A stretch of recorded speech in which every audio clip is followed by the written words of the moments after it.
3 పునరుత్థానాలు జరిగాయి. ఒక పునరుత్థానము ఏలియా వలన, రెండవ పునరుత్థానము ఎలీషా వలన జరిగింది. 3వ పునరుత్థానము ఎలీషా యొక్క శల్యములు తగిలి ఒక సైనికుడు లేపబడడం మనం చూస్తాం. ఏ విధంగా చచ్చినవాడు, ఒక విధవరాలు ఎప్పుడైతే తన బిడ్డ చనిపోయాడని తెలుసుకుందో అప్పుడు దైవజనుడిని పిలిపించినప్పుడు దైవజనుడు వచ్చి ప్రార్థన చేసినప్పుడు పాత నిబంధన గ్రంథములో ఆ పిల్లవాడు తిరిగి లేచాడు. దానినే మనం భౌతిక పునరుత్థానం అంటున్నాం. ఆ విధంగా పాత నిబంధనలో 3 మృతులు లేచారు. కృత నిబంధనకు వచ్చేసరికి యేసయ్య ద్వారా 3 పునరుత్థానపరచబడ్డారు. ఒక చిన్న పిల్ల, ఒక ఆడపిల్ల చనిపోయినప్పుడు ఆ పిల్ల వయస్సు 12 సంవత్సరాలు. ఆ పిల్ల తండ్రి పేరు యాయీరు, యాయీరు కుమార్తె అంటాను. ఈ పిల్ల చనిపోయినప్పుడు ప్రభు ఆ గృహానికి వెళ్ళి ఆ పిల్లను చూచి తలితా కుమి అనగా చిన్నదానా లెమ్ము అని ఎప్పుడైతే అన్నారో ఆ చిన్న పిల్ల లేచి కూర్చొని భోజనం చేసినట్లుగా మనం చూస్తాం. అలా ప్రభు ద్వారా ఒక 12 ఏళ్ల ఆడపిల్ల లేపబడినది.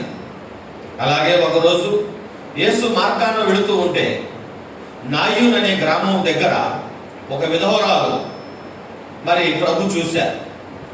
ఆమెకి ఒకగానొక కొడుకు చనిపోయాడు. ఆ కొడుకును వాళ్ళు సమాధి దగ్గరకు తీసుకెళ్తున్నారు.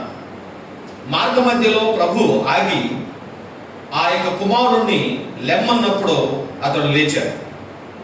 ఆ విధంగా ఒక ఆడపిల్లను ప్రభు లేపి ఒక తండ్రికి అప్పచెప్పారు. ఒక మగ పిల్లవాడిని లేపి ఒక తల్లికి అప్పచెప్పారు. ఈ విధంగా ప్రభు ద్వారా 2 పునరుత్థానాలు ఇలా జరిగితే 3వ పునరుత్థానము మనందరికీ బాగా తెలిసింది. అతడు చనిపోయి 4 రోజులు సమాధిలో ఉన్నాడు. ప్రభు సమాధి ద్వారం తెరిపించి అతన్ని లేచి రమ్మన్నప్పుడు అతడు లేచి వచ్చాడు. ఆ లేచిన వ్యక్తిని ప్రభు అతని సహోదరులకు ఆయన అప్పజెప్పాడు. ఆ విధంగా ప్రభు లాజరును ఆయన లేపారు. పాత నిబంధనలో 3 పునరుత్థానాలు, కృత నిబంధనలో 3 పునరుత్థానాలు ఇలా జరిగాయి. మొత్తం కలిపి భౌతిక పునరుత్థానాలు 6 పునరుత్థానాలు వాక్యములో మనము సాక్షార్థంగా చూస్తున్నాం. ఇవి ఎందుకు జరిగాయి, ఎందుకు ప్రభు జరిగిస్తున్నాడు అని అంటే రండి, కీర్తనల గ్రంథంలో ఒక వాక్యను మనం చదువుతాం. కీర్తనల గ్రంథం, మోషే రాసిన కీర్తన గ్రంథం 3వ వచనం చదువుదాం. నీవు మనుషులను మంటికి మార్చుచున్నావు, నరులారా తిరిగి రండని నీవు సెలవిచ్చుచున్నావు. మనుషులను మంటికి మార్చువాడు ఆయనే, తిరిగి రండి అని పిలుచువాడు ఆయనే. మానవ నిర్మాణం చూడగా మనుషులను ప్రభు నిర్మించినప్పుడు ఆయన మట్టిలో నుండి మనిషిని తయారు చేశాడు. మట్టిలో నుండి తయారు చేసినప్పుడు ఆదాముకు ప్రభు సెలవిస్తున్నప్పుడు అన్నారు, నీవు మన్నే గనుక నీవు మన్నైపోదువు. మనిషి మట్టిలో నుండి తీయబడ్డాడు, మట్టిలో నుండి నిర్మించబడ్డాడు కనుక మరణోపరాంతము ఏది ఎక్కడ నుండి వచ్చిందో అది అక్కడకు వెళ్ళడం సమంజసము. నరుని నిర్మాణం చూడండి. ప్రభు అతని నాసికా రంధ్రముల్లో జీవవాయువును ఊదాడట. నాసికా రంధ్రముల్లో జీవవాయువు ఊదాడట. నేలమంటిని తీసుకుని దేవుడు ఆదామును తయారు చేశాడు. అతని ముక్కులోకి ఆయన జీవవాయువును ఊదాడు. అనగా మనిషి నిర్మాణం చూస్తే నేలలో నుండి ఒక భాగం వచ్చింది, దేవుని యొద్ద నుండి, దేవుని నోట నుండి ఒక భాగం వచ్చింది. ఈ 2 ఎప్పుడైతే కలిశాయో అప్పుడు నరుడు జీవాత్మాయను. ఆదికాండము 2వ అధ్యాయము 7వ వచనంలో ఈ యొక్క సత్యాన్ని మనం చూస్తాం. దేవుడైన యెహోవా నేల మంటితో నరుని నిర్మించి వాని నాసికా రంధ్రములలో జీవవాయువును ఊదగా నరుడు జీవాత్మాయను. మట్టిలో నుండి దేవుడు నరుని తీసుకున్నాడు. ఆ మట్టి శరీరమైంది. కానీ దేవుని నోట నుండి ఆత్మ వచ్చింది. ఆ ఆత్మ ఎప్పుడైతే ఈ మట్టిలోనికి వచ్చిందో అప్పుడు నరుడు జీవాత్మ అయ్యాడు. అప్పుడు నరుడు తయారయ్యాడు. దేవుడు ఈ రెండింటిని కలిపాడు. దేవుడు ఎందుకు 6వ ఆజ్ఞగా నరహత్య చేయవద్దు అని చెప్పాడు. 6వ ఆజ్ఞగా 10 ఆజ్ఞలలో నరహత్య చేయవద్దు అని ఎందుకు చెప్పాడంటే దేవుడు కలిపిన దానిని ఎవడో విడదీయకూడదు అని దాని అర్థం. నరహత్య చేయకూడదు అంటే దేవుడు శరీరాన్ని ఆత్మను కలిపాడు. కలిపిన దాన్ని ఎవరు కూడా విడదీయకూడదు అని ప్రభువు ఆజ్ఞాపిస్తున్నాడు. ఎందుకంటే నరునికి దేవుడు ఏదైతే కలిపాడో దాన్ని విడదీసే అధికారము నరునికి లేదు. అందుకనే మనం నరహత్య చేయకూడదు. నరహత్య అది నరకపాత్రమైన పాపము. ఎందుకంటే అది దేవుడు చేసింది కనుక దేవుడు జతపరిచాడు. కయ్యూను ఎందుకు పాపి అయ్యాడు? ఏం చేశాడు? దేవుడు దేన్నైతే జతపరిచాడో, బహుశా కయ్యూను ఒక పెద్ద కర్రో రాయో తీసుకుని ఏబేలు మీద గట్టిగా కొట్టాడు. కొట్టినందుకు ఏదైతే దేవుడు ఏదైనా వనంలో కలిపాడో అది కయ్యూను విడదీసేశాడు. ఇప్పుడు శరీరం ఇక మన్నైపోతుంది. ఏది ఎక్కడ నుండి వచ్చిందో అనగా దేవుని నోట్లో నుండి వచ్చిన జీవవాయువు దేవుని దగ్గరకు వెళ్ళిపోతుంది. మట్టిలో నుండి వచ్చిన శరీరం ఇక మట్టి అయిపోవడం ప్రారంభం అవుతుంది. కనుక ఏది ఎక్కడ నుండి వచ్చిందో అక్కడికి వెళ్ళిపోతుంది. కానీ ప్రభు ఆయన మనకు తెలియజేసే మాట, ఈ చివరి పునరుద్ధానం అనగా 6వ పునరుద్ధానం ఏదైతే మనం చూసామో, లాజరు పునరుద్ధానం. పాత నిబంధనలో 3 పునరుద్ధానాలు, కొత్త నిబంధనలో యేసు ద్వారా జరిగినవి 3 పునరుద్ధానాలు. ఈ 6వ పునరుద్ధానమైన లాజరు పునరుద్ధానం జరిగినప్పుడు యోహాను సువార్త 11వ అధ్యాయం 25వ వచనంలో ప్రభు పలికిన మాట, నేనే పునరుద్ధానమును జీవమునై ఉన్నాను. నా యందు విశ్వాసం ఉంచువాడు చనిపోయినా బ్రతుకును, బ్రతికి నా యందు విశ్వాసం ఉంచువాడు ఎన్నటికి చనిపోడు అని ప్రభు చెప్పారు. నేనే పునరుద్ధానమును జీవమును. చాలా మంది ఈ మాటలు పలికేటప్పుడు విశ్వాసులు, బోధకులు పొరబడుతూ ఉంటారు. ఏమని? ముందు జీవం అనేస్తారు, తర్వాత పునరుద్ధానం అంటూ ఉంటారు. నేనే జీవమును పునరుద్ధానమును అంటారు. అది పొరపాటు. ప్రభు అలా అనలేదు. వరుస క్రమం మార్చుకుంటున్నాను. ప్రభు ముందు వరుసలు ఏమన్నారు? నేనే పునరుద్ధానం, తర్వాత నేను జీవం అన్నారు. ఎందుకంటే ప్రభు అలా ఎందుకు అన్నారు? ముందు జీవం అని ఎందుకు అనలేదు? ఎందుచేతనంటే ప్రభు మనకు అనుగ్రహించే జీవము పునరుద్ధానం తరువాత వచ్చే జీవం. పునరుద్ధానానికి ముందు ఒక జీవం ఉంటుంది, పునరుద్ధానం తరువాత కూడా ఒక జీవము ఉంటుంది. ప్రభు మనకు అనుగ్రహించే జీవము పునరుద్ధాన పరచబడిన తరువాత ఇచ్చే జీవము. ముందే పునరుద్ధానము, తరువాతే జీవము. అందుకనే ప్రభు నేనే పునరుద్ధానమును జీవమును అయి ఉన్నానన్నారు. ప్రభు పునరుద్ధానం అంటే దాని అర్థం ఏంటి? నేనే పునరుద్ధానం, ఆ మాటకు అర్థం ఏంటి? ప్రభు ఎందుకు ఇలా అంటున్నారు? సామాన్యంగా ఏ ఆసుపత్రిలోనైనా ఏదైనా వ్యాధో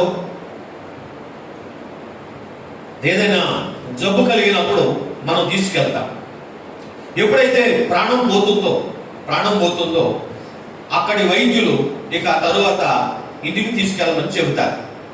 ఎందుకంటే వాళ్ళ వైద్యం ప్రాణం ఉన్నంతసేపే, వాళ్ళ వైద్య శాస్త్రము ప్రాణం ఉన్నంతసేపే పనిచేస్తుంది. వాళ్ళ వైద్యం ప్రాణం ఉన్నప్పుడే చేయగలరు, ప్రాణం పోయిన తర్వాత వాళ్ళ వైద్యం చేయలేరు. యేసు ప్రభు ఏమంటున్నారంటే, నా దగ్గరకు మీరు పక్షవాయువు గల వారిని తీసుకొస్తున్నారు, నా దగ్గరకు దయ్యం పట్టిన వారిని తీసుకొస్తున్నారు, నా దగ్గరకు మీరు గుడ్డి వారిని తీసుకొస్తున్నారు, నానా పలువిధ వ్యాధులు గల వారిని నా యొద్దకు తీసుకొస్తున్నారు. నేనే పునరుద్ధానం అంటే ప్రభు ఏమంటారంటే, నా వైద్యం ఎలాంటిది? నేను ఎలాంటి వైద్యుడినంటే కేవలము వ్యాధులకు మాత్రమే వైద్యుడు కాదు, మరణానికి కూడా నేను వైద్యుడను, మరణానికి వైద్యుడినే, నేనే పునరుద్ధానం అని అంట. మరణించినప్పుడు కూడా నా దగ్గరకు తీసుకురండి అంటున్నాడు ప్రభు. జీవం ఉన్నప్పుడు వ్యాధులకు మాత్రమే స్వస్థతనిచ్చువాడను కాను నేను, అంతకు మించి మరణించినప్పుడు కూడా ఆ నర శవాన్ని నా దగ్గరకు తీసుకురండి, దానికి కూడా నేను వైద్యము చేయగలను. నరుల వైద్యము ప్రాణమున్నంతసేపే, నరుల వైద్యము ప్రాణం ఉన్నప్పుడు వ్యాధులకు మాత్రమే. కానీ దేవుని వైద్యము మరణించినప్పుడు ఆ నర శవములకు కూడా ఆయన వైద్యము చేయగలడు. ఆ వైద్యము పేరే పునరుద్ధానం. ఆ వైద్యము పేరే పునరుద్ధానం. పునరుద్ధానం అనగా ఏమిటి? మరణం అనగా ఏమిటి? మరణం అనగా మనకు అంతము కాదు, మరణం అనగా మనకు నాశనము కాదు. మరణం అనగా వాక్య గ్రంథములో దేహము నుండి ఆత్మ విడిపోవడము. మరణం అనగా వాక్య గ్రంథములో దేహము నుండి ఆత్మ విడిపోవడము. ప్రభు ఏమంటారంటే నేనే పునరుద్ధానం. నేనే పునరుద్ధానం అంటే దాని మాటకు అర్థం ఏంటంటే విడిపోయిన వాటిని కలుపువాడను నేను. అవి విడిపోయాయి, నా దగ్గరకు తీసుకురండి, నేను అతికిస్తాను, నేను అతికిస్తాను. శరీరాన్ని వీడి ఆత్మ వెళ్ళిపోయింది కదా, ఆ ఆత్మని పిలిస్తే, నేను పిలిస్తే అది వస్తుంది. ఆ రెండింటిని జత కలుపువాడను నేను. ఆ విడిపోయిన వాటిని నేను కలుపుతాను, నా దగ్గరకు తీసుకురండి. నేనే పునరుద్ధానం, నేనే పునరుద్ధానము. ఆ పునరుద్ధానం వలన వచ్చిన జీవాన్ని నేను మీకు ఇస్తాను అని మనకు ప్రభు చెప్తున్నారు. కనుక ఆ విధంగా పాత నిబంధన గ్రంథములో 3 పునరుద్ధానాలు, యేసు ద్వారా 3 పునరుద్ధానాలు జరిగాయి కదా. ఆ తరువాత యేసు సిలువ వేయబడ్డ నాడు మీరు గుర్తుంచుకుంటే, ఆ రోజు భూకంపం కలిగినప్పుడు బండలు బద్దలై అనేకులు లేచారట. యెరూషలేము ప్రాంతంలో అనేకులు పునరుద్ధానపరచబడి వాళ్ళు గ్రామాల్లోనికి వెళ్ళి తమ వారికి వారు తమను తాము కనుపరుచుకున్నారట. అది 7వ పునరుద్ధానం. అది సిలువ వేయబడిన నాడు జరిగింది. తరువాత 3 రోజుల తరువాత ప్రభువే తిరిగి లేచారు. ఆ విధంగా యేసుక్రీస్తు వారి పునరుద్ధానం బైబిల్ గ్రంథంలో 8వ పునరుద్ధానం. 8వ పునరుద్ధానం. ఆ తరువాత మనము పౌలు ద్వారాను పేతురు ద్వారాను 2 పునరుద్ధానాలు జరిగినట్టు అపోస్తలుల కార్య గ్రంథములో మనం చూస్తాం. అపోస్తలుల కార్యం 9వ అధ్యాయంలో దోర్కా అనబడిన తబిత, ఆమె మృతి చెందినప్పుడు ఆమెను పేతురు భక్తుడు తిరిగి లేపినట్టు మనం చూస్తాం. ఆ తరువాత అపోస్తలుల కార్యం 20వ అధ్యాయంలో ఐతుకు అనే ఒక పడుచువాడు వాక్యం వింటూ ఉండగా పై మేడగది కిటికీలో నుండి క్రింద పడిపోయినప్పుడు పౌలు భక్తుడు అతని దగ్గరకు వెళ్ళి అతన్ని లెమ్మన్నప్పుడు అతను తిరిగి లేస్తాడు. ఆ విధంగా బైబిల్ గ్రంథంలో మొత్తము యేసు పునరుద్ధానంతో సహా 10 పునరుద్ధానాలు జరిగాయి. ఇవి భౌతిక పునరుద్ధానాలు. ఇవి దేన్ని రుజువుపరుస్తున్నాయి? దేవుడు దీన్ని ఎందుకు జరిగిస్తున్నాడు? ఒక మాటను రుజువుపరచడానికి. మనకు తెలుసు కదా, వాక్యంలో ఒక మాట ఉన్నది, నిన్ను స్వస్థపరచు యెహోవాను నేనే. నిన్ను స్వస్థపరచు యెహోవాను నేనే అనగా యెహోవా రాఫా అని ప్రభు తను తాను ప్రకటించుకుంటున్నాడు. ఈ మాట మీకు బాగా తెలుసు. అయితే ద్వితీయోపదేశ కాండము 32వ అధ్యాయము 39వ వచనంలో ఈ మాటను మనం చూద్దాం. ద్వితీయోపదేశ కాండము 32వ అధ్యాయము 39వ వచనం. ఇదిగో నేనే దేవుడను, నేను తప్ప వేరొక దేవుడు లేడు. ఈ మాట జాగ్రత్తగా వినండి. మృతి నొందించువాడను బ్రతుకించువాడను నేనే, గాయపరచువాడను స్వస్థపరచువాడను నేనే, నా చేతిలో నుండి విడిపించువాడు ఎవడును లేడు. వింటున్నారు కదా? ఈ వాక్యము మీ అందరికీ కంఠత వాక్యం కావాలి. జబ్బు పడిన వారందరూ ఈ వాక్యాన్ని కంఠతం చేయాలి. అందులో ముఖ్యంగా ప్రాణాంతకమైన సందర్భాలలో ఈ వాక్యాన్ని మీరు గుర్తుంచుకోవాలి. ప్రతి ప్రార్థనలో ఈ మాటను మీరు దేవుని దగ్గర ప్రస్తావించాలి. ఈ మాటలు మీరు కంఠతం చేయాలి. నేనే దేవుడను, నేను తప్ప వేరొక దేవుడు లేడు. దేవుడు సూటిగా నిజం చెప్తున్నాడు. మృతి నొందించువాడను నేనే, బ్రతికించువాడను నేనే. ఈ మాట అబద్ధమా నిజమా, ఈ నిజాన్ని రుజువుపరచడానికి బైబిల్ గ్రంథములో 10 పునరుద్ధానాలు దేవుడు జరిగించి చూపించాడు. ఏమని?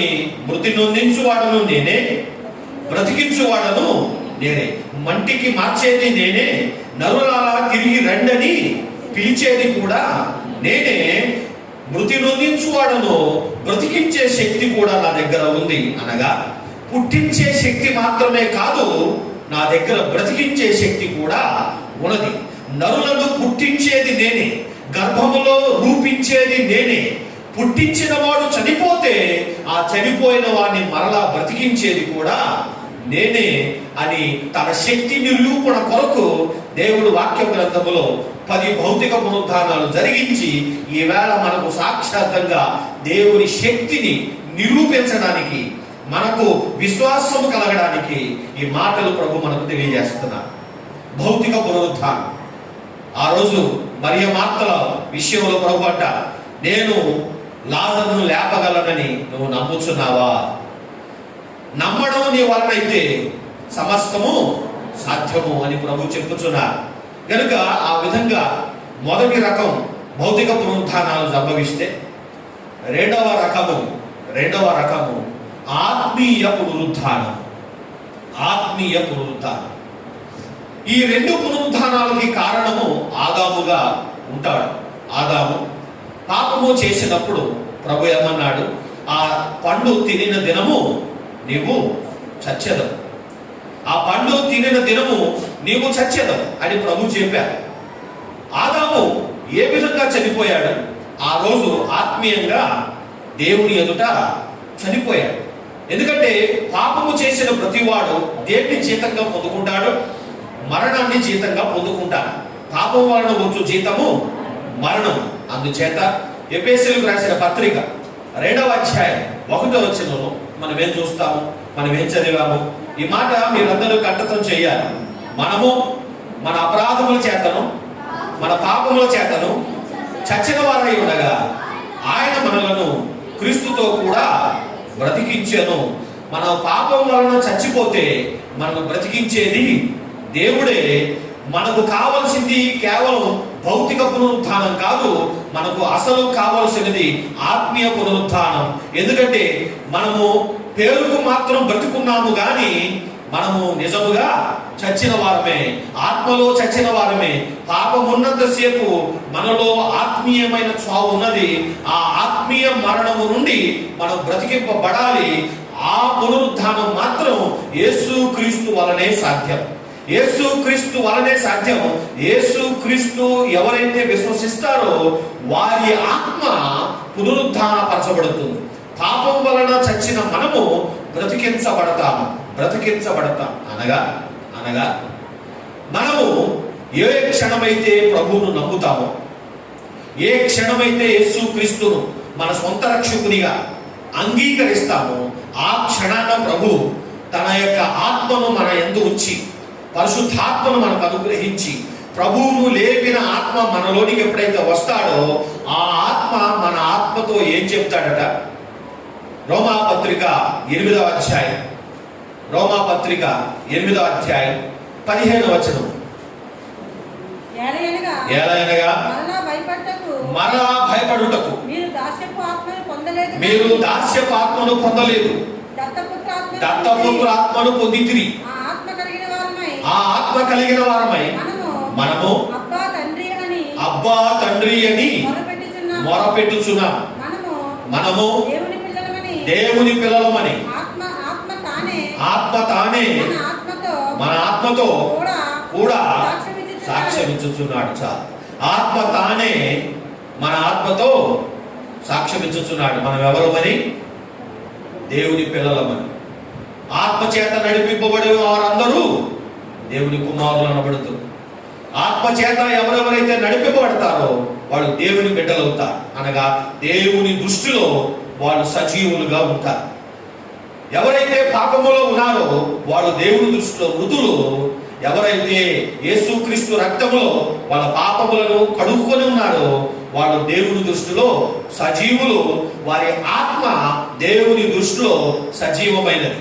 ఎవరైతే ఇంకా వాళ్ళ పాపములో ఉన్నారో వాడు దేవుని దృష్టిలో మృతులు. జీవించుచున్నావన్న పేరు మాత్రము నీకున్నది కానీ నీవు మృతుడవే. ఎందుకంటే భౌతికంగా జీవంగా ఉన్నావు, ఆత్మీయంగా నీవు మరణించి ఉన్నావు. నీలో ఉన్న ఆత్మ చచ్చినది, ఆ ఆత్మ బ్రతికింపబడాలి. ఆ ఆత్మీయ పునరుద్ధానం మనకు జరగాలి. యేసుక్రీస్తును నమ్మిన వారందరికీ జరిగేది ఇదే. దాన్నే మనం ఉజ్జీవము అని అంటాం. ఉజ్జీవము అని ఎప్పుడు అంటాము అని అంటే, పరిశుద్ధాత్మ వలన మన ఆత్మ ఎప్పుడైతే బ్రతికింపబడుతుందో దానినే మనం ఉజ్జీవం అంటాం. మనం ఉజ్జీవింపబడాలి. ఉజ్జీవింపుతో మనం ప్రభు వచ్చేంత వరకు కొనసాగాలి. ఆ ఆత్మీయ ఉజ్జీవం పొందాము గనకనే మనం పునరుద్ధాన దినాన దేవుని సన్నిధికి వస్తాం. ఈ ఆదివారానికి మనం పెట్టుకున్న పేరేమిటి? పునరుద్ధాన దినం. పునరుద్ధాన దినం అంటే ఏమిటి? ఇది కేవలం యేసుక్రీస్తు పునరుద్ధాన దినమే కాదు, ఇది మన పునరుద్ధాన దినము కూడా. ఎందుకంటే ఆ ప్రభువును నమ్మినందుకు మనము కూడా సజీవులమే. అందుచేత ఈ ఆత్మీయ పునరుద్ధానం మనలో సంభవించినందుకు మనం ఈవేళ దేవుని బిడ్డలమయ్యాం. అయితే ప్రభు అంటున్నాడు, మీరు నన్ను నమ్మినందుకు మీ ఆత్మ జీవింప చేయబడినది. అది సంతోషమే. కానీ అందరిలాగా మీరు కూడా ఒకరోజు మరణించవలసి ఉన్నది. క్రైస్తవులు కూడా మరణిస్తారు. పాపులు మరణిస్తారు, క్రైస్తవులు కూడా మరణిస్తారు. మరణం అందరికీ సంభవిస్తుంది. క్రైస్తవులు ఎంత పరిశుద్ధంగా ఉన్నా రేపు మరణించాల్సిందే. కానీ మనకు ప్రభు ఇచ్చే మరి ఒక వాగ్దానం, మూడవ రకమైన పునరుద్ధానం.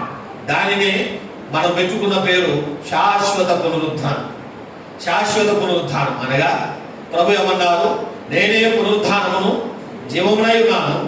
నా యందు విశ్వాసం ఉంచేవాడు ఎన్నటికి చనిపోడు. ఒకవేళ చనిపోయినా అతడు బ్రతుకుతాడు. ఒకవేళ చనిపోతే నేను బ్రతికించుకుంటాను. ఆ బ్రతికించుకోవడమే శాశ్వత పునరుద్ధానం. ఒకరోజు వస్తుంది, ఒకవేళ మనం ప్రభు రాకడ లోపే మనం నిద్రించిన, మనం మరణించిన, మన దేహం మన్నైపోయినా ఆ మంటిని ఆయన తిరిగి పిలుస్తాడు. మనము సజీవులమై మన దేవుడితో శాశ్వతంగా ఉంటాము. ఆ మహిమా శరీరం కొరకు మనం ఎదురు చూస్తూ ఉన్నాం. ఈ దేహము కుళ్ళిపోయినా, ఈ దేహం పురుగు వచ్చిన, ఈ దేహం బూడిదైపోయినా, ఈ దేహం మన్నైపోయినా, ఈ దేహం ఆవిరైపోయినా, ఈ దేహానికి బదులుగా దేవుడు మనకు రేపు ఇవ్వబోయే మహిమా శరీరము, దాని కొరకు ఎదురు చూస్తున్నాము. అది శాశ్వత పునరుద్ధానం. యేసు ప్రభువును నమ్మిన వారికి ఈ 3 పునరుద్ధానాలు వాగ్దానం చేయబడ్డాయి. కనుక భౌతిక పునరుద్ధానము మనకు అనుగ్రహించబడినది, ఆత్మీయ పునరుద్ధానం మనలో సంభవించినది. రేపు శాశ్వత పునరుద్ధానం వరకు మనము నిరీక్షిస్తూ ఉన్నాము. మన శుభప్రదమైన నిరీక్షణ వాగ్దానముతో కూడిన కనుక వాగ్దానము చేయబడిన వాడు అబద్ధమాడడు. ఆయన సత్యవంతుడు కనుక ఆ వాగ్దానాన్ని తప్పకుండా మన ఎడల నెరవేరుస్తాడు. ప్రభువుని ఎవరెవరైతే నమ్మారో వారి అందరికీ, మన బిడ్డలకు, మన బిడ్డల యొక్క బిడ్డలకు ఆ శాశ్వత పునరుద్ధానం లభిస్తుంది. ఇదే మన నిరీక్షణ, ఇదే మనకు ఆదరణ, ఇదే మన వాగ్దానం. కనుక ఈ వాగ్దానాన్ని దేవుడు మన ఎడల నెరవేర్చాలని తలల నుంచి ప్రభువును అడుగుదాం, ప్రభు దగ్గర ప్రార్థిద్దాం. పరిశుద్ధుడైన మా ప్రియ పరలోకపు తండ్రి, మా దోషములను, మా అపరాధములను, మా అతిక్రమములను క్షమించి నీ పరిశుద్ధాత్మ వలన మమ్మలను సజీవులుగా చేసుకున్నావు. ఈవేళ నీ సన్నిధిలో మేము సజీవులము, మేము మృతులము కాము. నీవు మమ్మను క్రీస్తుతో కూడా బ్రతికించుకున్నావు.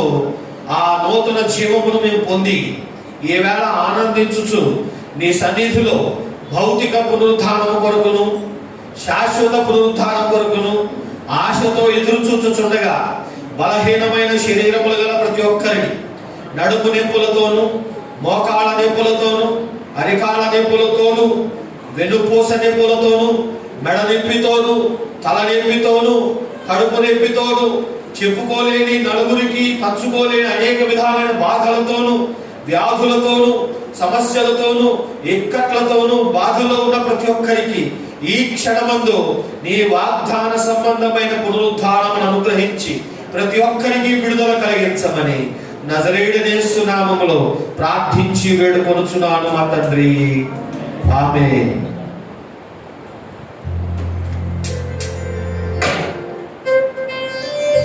దేవునికి స్తోత్రం, దేవునికి స్తోత్రం. మన మధ్యలో ఉన్నటువంటి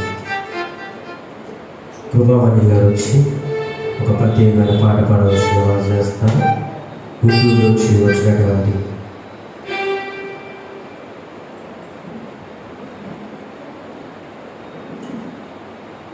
కానుకలు పడుతూ ఉండగా పాట పాడవలసిన వారు చేస్తున్నారు.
కార్యక్రమం ఉంది. దయచేసి చిన్నబాబుకి అన్నం ముట్టించే కార్యక్రమం ఉంది. అది రాజు నుంచి మాస్టర్ గారు అలాగే నారాయణ గారు మన చేతుల మీదుగా దయచేసి గుంటూరు నుంచి వచ్చిన వారి డ్యూటీ మాస్టర్ గారు వాళ్ళ పీడి వాళ్ళు కూడా వచ్చినట్లయితే మనం ఈ కార్యక్రమాన్ని ముందుకు తీసుకున్నాం.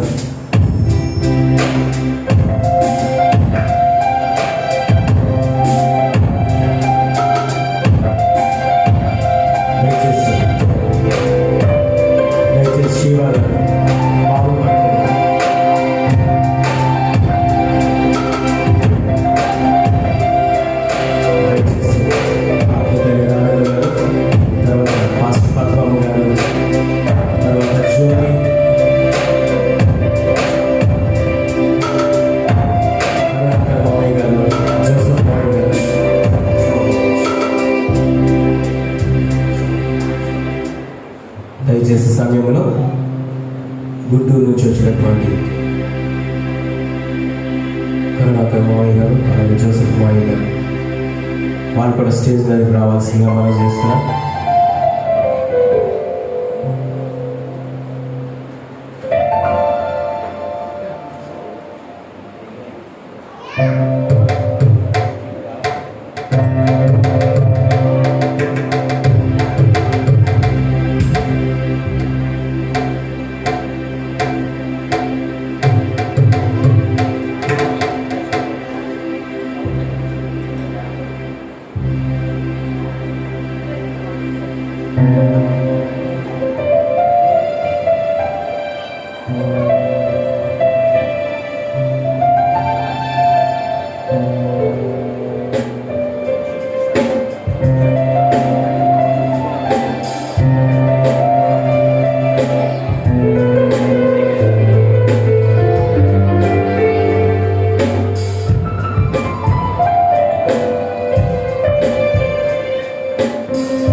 ప్రార్థన.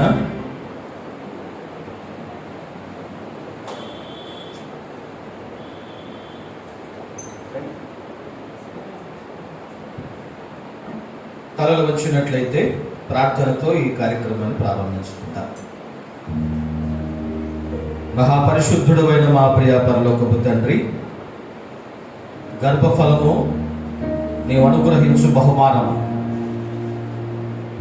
కుమారులు నీవు అనుగ్రహించు స్వాస్థ్యము, అతి బహుమానాన్ని నుండి మరొక తప్పక నేను స్తుతించుటకును మరి ముఖ్యంగా ఎదుగుదల ఇచ్చిన వాడవు నీవేనని గ్రహించుచు స్తుతించుచు బిడ్డ బలమైన ఆహారములకు యోగ్యుడని ఎంచి నీ సన్నిధిలో బలమైన ఆహారమును ప్రసాదించుచుండగా నీ ఆత్మశక్తి బలము అనుగ్రహించి బిడ్డ పట్ల నీ కార్యములు జరిగించమని క్రీస్తు నామములో ప్రార్థించి వేడుకొనుచున్నాను మా తండ్రి, ఆమేన్.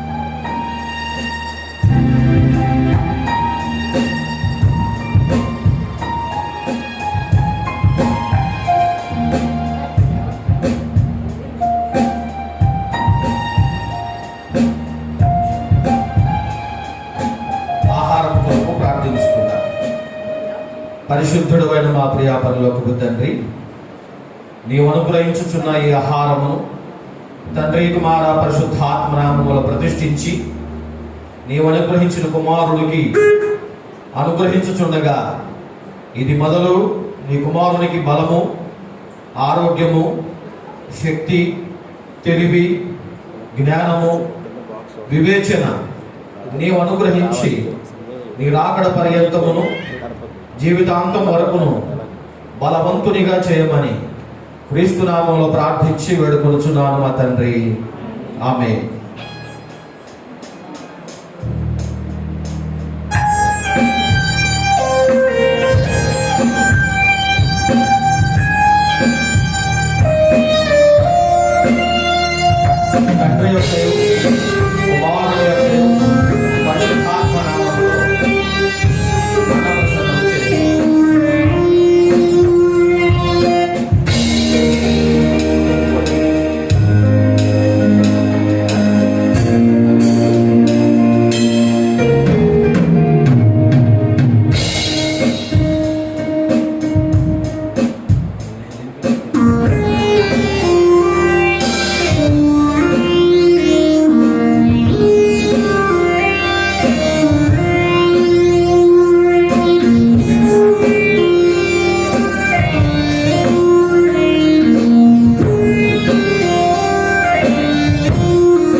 స్వరూప గారు వీరందరూ మనవి చేస్తున్నారు.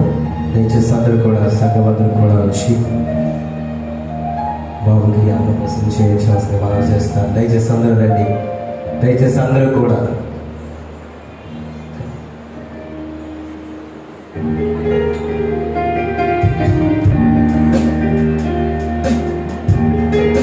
సత్యనారాయణ గారు వాళ్ళ ఫ్యామిలీ, నాగబాబు గారు వాళ్ళ ఫ్యామిలీ, దేవిరాజు గారి ఫ్యామిలీ దయచేసి రావాల్సిన మనం చేస్తున్నారు. జాన్ గారి ఫ్యామిలీ దయచేసి అందరూ కూడా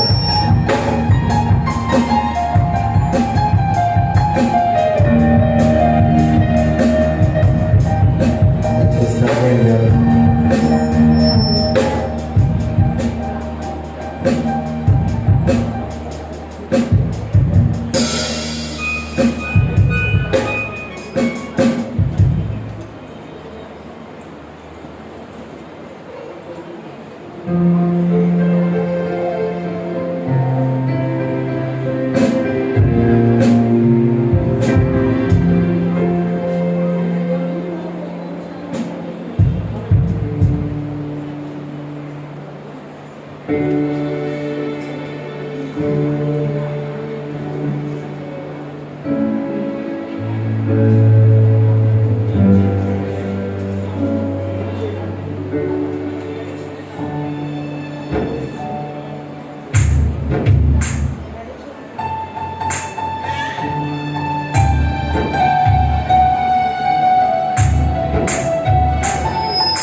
దయచేసి రావాలి.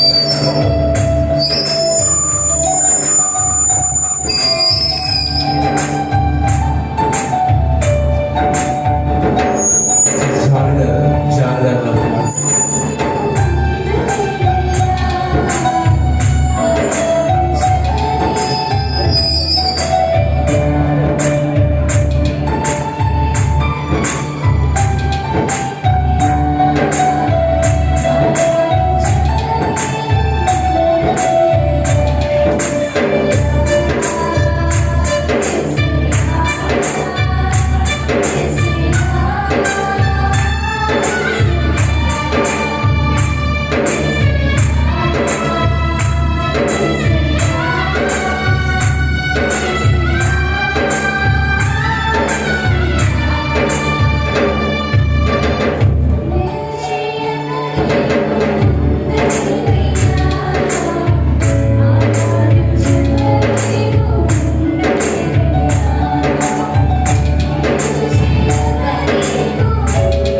దయచేసి ఎవరు పెట్టవలసి ఉంటే రండి.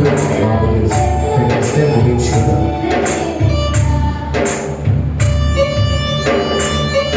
చూడండి విజయకుమార్ పాస్టర్ గారు వచ్చి ప్రార్థన చేస్తారు. దానికి ముందుగా సత్యనారాయణ గారి ఫ్యామిలీ కూడా రావాల్సిన మనం చేస్తారు. సత్యనారాయణ గారు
స్తోత్రం, దేవునికి స్తోత్రం.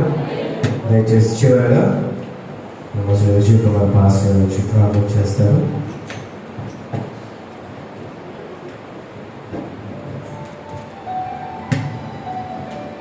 ప్రార్థన.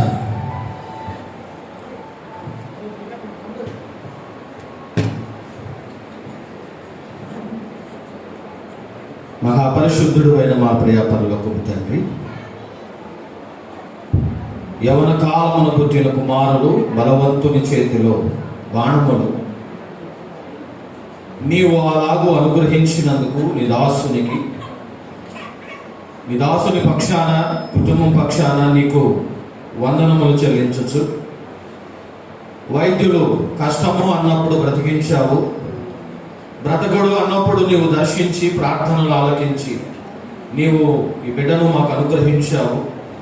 మేము తొందరపడ్డప్పుడు, మేము అవిశ్వాసపడ్డప్పుడు నీవు ఉండి సమస్తము సాధ్యపరిచి బిడ్డను స్వస్థపరిచి ప్రతి విధమైన సంక్లిష్టతల నుండి, అనారోగ్యము నుండి పుట్టినది నాడు నీవు దర్శించి స్వస్థపరిచావు. బిడ్డ పట్ల నీకున్న సంకల్పం ఏమిటో బాల్య దినములందే నీవు తెలియజేయమని, దాసునికి దర్శన రూపములో నీవు మాట్లాడమని, నీ కుమారుని ఎందుకు అనుగ్రహించావో, ఎందుకు బ్రతికించావో, నీ చిత్తమేమై ఉన్నదో అది మాకు తెలియజేయమని ప్రార్థిస్తున్నా. పసి వయసు నుండి బిడ్డను నీవు ఆవరించి నీ ఆత్మతో ముద్రించి ఇది మొదలు నీ రాకడ పర్యంతము బిడ్డను ఆవరించి ఉండమని ప్రార్థిస్తున్నా. బిడ్డ ఎదుగుదలలో ప్రతి లోపమును దిద్ది నీవు సంపూర్ణమైన ఎదుగుదల అనుగ్రహించమని ప్రార్థిస్తున్నా.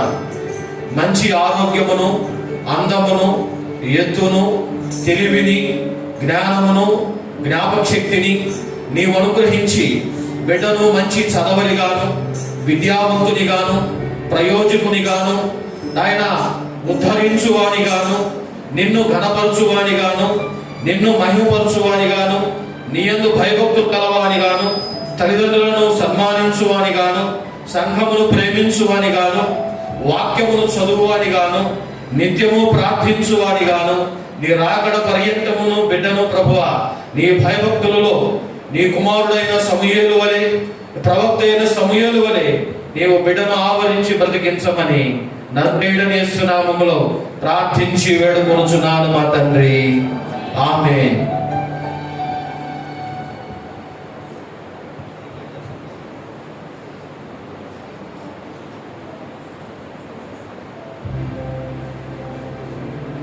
దేవునికి స్తోత్రం, దేవునికి వందనాలండి. దీని తదుపరి మరి ప్రేమతో విందుని ఏర్పాటు చేస్తాము. దయచేసి అందరూ చేసిన మనం చేస్తాము. దయచేసి శుక్రవారం కూడా ప్రార్థన స్త్రీల కూడా జరుగుతుంది. తదుపరి ఉదయాన్నే 5 గంటల నుంచి 6 గంటల వరకు కూడా ప్రార్థన జరుగుతుంది. కానీ ప్రతి ఒక్కరూ గమనించవలసిందిగా మనం చేస్తున్నాం. చివరిగా మనం విజయ్ కుమార్ పాస్టర్ ప్రార్థన చేసి క్రమాన్ని ముగిస్తాం.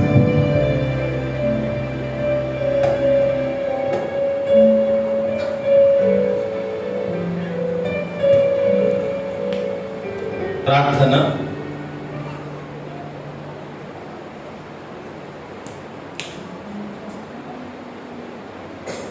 మహాపరిశుద్ధుడు అయిన మా ప్రియ పరలోకపు తండ్రి, దిన సంకల్పమును దీవించి గతించిన పునరుత్థాన దినము నుండి ఈ పునరుత్థాన దినం వరకు కాచి కాపాడి నీ సన్నిధికి నడిపించినందుకు నీకు వందనాలు.